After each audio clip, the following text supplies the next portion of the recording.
Hello, तर चला आज पटकन झटपट टेस्टी आणि चीजी होणारा मस्त ब्रेडचा पिझ्झा आपण बनवूया। त्यासाठी मी पनीर एकदम बारीक बारीक कट करून घेतलेला आहे आणि सगळे सॉसेस आपले पिझ्झा सॉस, मेयोनीज वगैरे घेतलेला आहे, चिली फ्लेक्स घेतलेले आहेत, ओरेगोने घेतलेले आहेत, त्याचबरोबर ब्राऊन ब्रेड आहेत आणि चीज आहे, मोझरेला चीज मी वापरलेलं आहे यासाठी।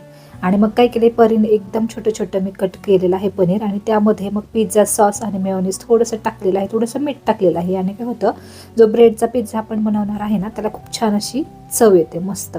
आणि तुम्ही कुठलेही ब्रेड घेऊ शकता, मी ब्राऊन ब्रेड वापरलेले आहे, मोझरेला चीज वापरलेला आहे, तुम्ही साधं चीज असेल तर ते देखील घेऊ शकता। त्यानंतर तुमच्याकडे कॉर्न असतील ना तरी सुद्धा वापरू शकता, म्हणजे मक्याचे दाणे, तर माझ्याकडे नव्हते त्यामुळे मग मी शिमला मिरची आणि टोमॅटो कापून घेतलेला आहे, कांदा थोडासा कापून घेतलेला आहे।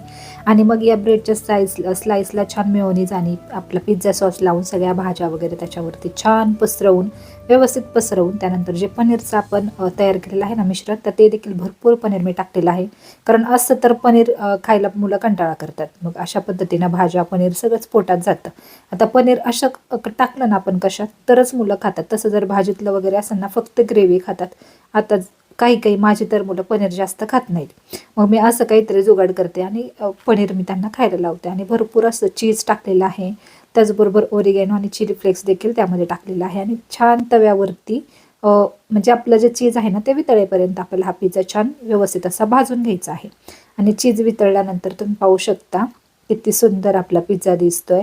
त्यानंतर आता मी यांना सगळ्यांना खायला देते। खूप सुंदर झाला होता, टेस्टी आणि चीजी होता, तुम्ही पाहू शकता। तर चला, रेसिपी आवडली तर नक्की ट्राय करा आणि सबस्क्राईब करा। बाय।